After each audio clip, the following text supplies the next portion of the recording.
prije 2 godine smo nekako prenovili našu strategiju unutar IT-a i odlučili smo se da ćemo nekako naš fokus odmaknuti od tehnologije i više prema biznisu. Dakle, kao svoj core business IT-a, kao organizacija unutar Mercatora smo definirali da ćemo raditi konzulting, znači poslovnu analizu, da ćemo se približiti korisnicima i da ćemo pokušati razumjeti njihov biznis, biti proaktivni na tom području, a da će sve ostalo, taj neki operativni dio IT-a, biti predmet outsourcinga. Naravno, ne bez ekonomske upravičenosti, ali dakle, ako se isplati, ako je smisleno, tada ćemo to pokušati outsourcati, a mi ćemo svoje snage i fokus staviti na suportiranje biznisa i na inovaciju na strani biznisa.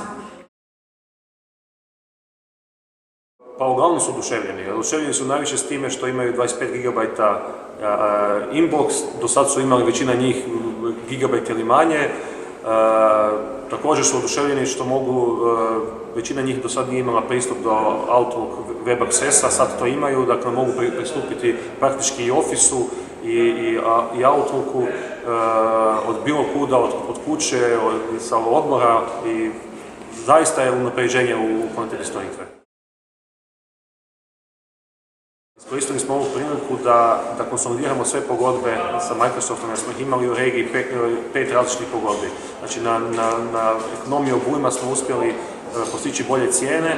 Naravno, dosta nam je pomoglo i to što smo prvi, pa smo uspjeli uhvatiti te nekakve benefite od toga što smo prvi, tako da ocjenjujemo na osnovi, na bazi od sljedećih 6 godina da će Prehranik na osnovu toga i na osnovu toga što se više infrastrukturom nećemo morati baviti, nećemo morati imati, uštediti 20 do 25%. Dobili smo od KPMG-a potvrdimo da je sve, to jest i upute kako se moramo ponašati da bude sve u skladu sa zakonodajom. Što se tiče svakog prelaska u cloud, najveći rizik je to, najveći rizik, vi morate vjerovati onome kome dajete usluge u cloud. Dakle, zaupanje bih rekao. I mi smo ocijenili da Microsoftu možemo zaupati da je taj rizik puno manji od benefita koje dobivamo na drugoj strani.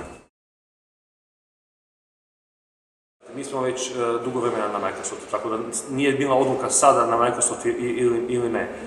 To je prvi odgovor. Drugo je funkcionalno ono što nam Microsoft nudi i na što smo navikli i što nam još može ponuditi je daleko ispred konkurencije. Znači, ako su se odlučili za Microsoft, ja mislim da nemaju puno razmišljati da li će biti lokalno ili će biti u cloudu. Za veća poduzeća, naravno, stavite sve skupa na papir, vidite u kojoj ste situaciji i vidite da li vam to ima smisla, ali mislim da svi moramo razmišljati o cloudu i kako se ono kaže,